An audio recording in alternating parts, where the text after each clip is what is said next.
natin na ang mga sinaunang pamayanan ay binubuo ng mga maliliit na mga barangay. Nang dumating ang mga Kastila, nakita nila na hindi makakatulong sa kanilang layuning kolonisasyon kung mananatili ang ganitong sistema ng paninirahan ng mga Pilipino.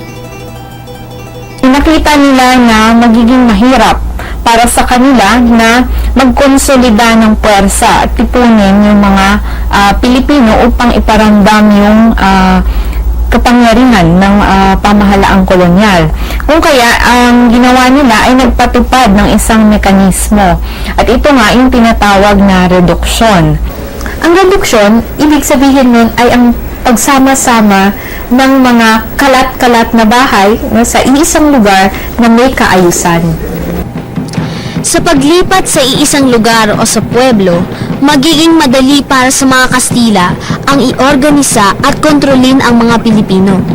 Magiging madali rin para sa kanila na ipatupad ang kanilang mga patakaran tulad ng pagsingil ng tributo o buwis.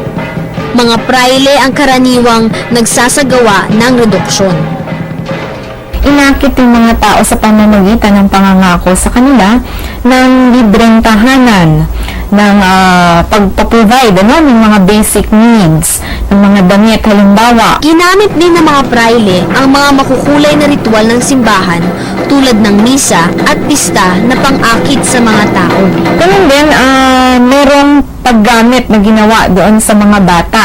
Ang una nila na inaakit o tinuturuan ng katekismo ay yung mga bata. So pag yung mga bata ay naakit na, ay susunod na yung mga magulang hanggang sa yung iba pang kamag-anak, iba pang pamilya ay sumama na rin eventually doon sa reduksyon. Kapag hindi naging matagumpay ang mga ganitong mapayapang paraan, gumagamit na ang mga praile ng puwersa sa tulong ng mga sundalong Kastila. Sasama itong ilang mga grupo na ito sa reduksyon. Ngunit darating yung panahon na nanaisin nila na lumabas o tumakas o tutugisin sila ng mga militar at ibabalik na muli doon sa reduksyon.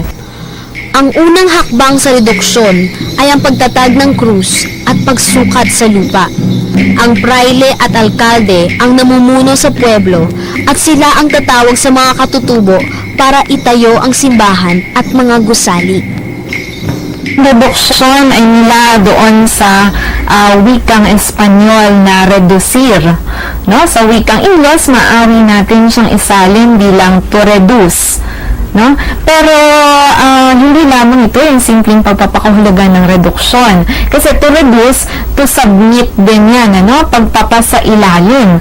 So, yung pagkilos o yung mekanismo ng reduksyon ay tila ba naging pagpapayapa o pagpapaamo doon sa mga sinuunang Pilipino.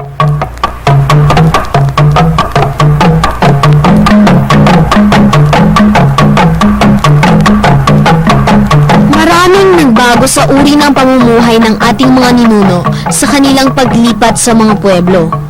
Nagbago ang kanilang kultura at sistema ng politika. Nag-iba ang lugar na kanilang pinagsasambahan at ang nangangasiwa nito. Nag-iba rin ang pangalan at tungkulin ng mga datu na ginamit ng mga Kastila bilang instrumento ng kolonisasyon.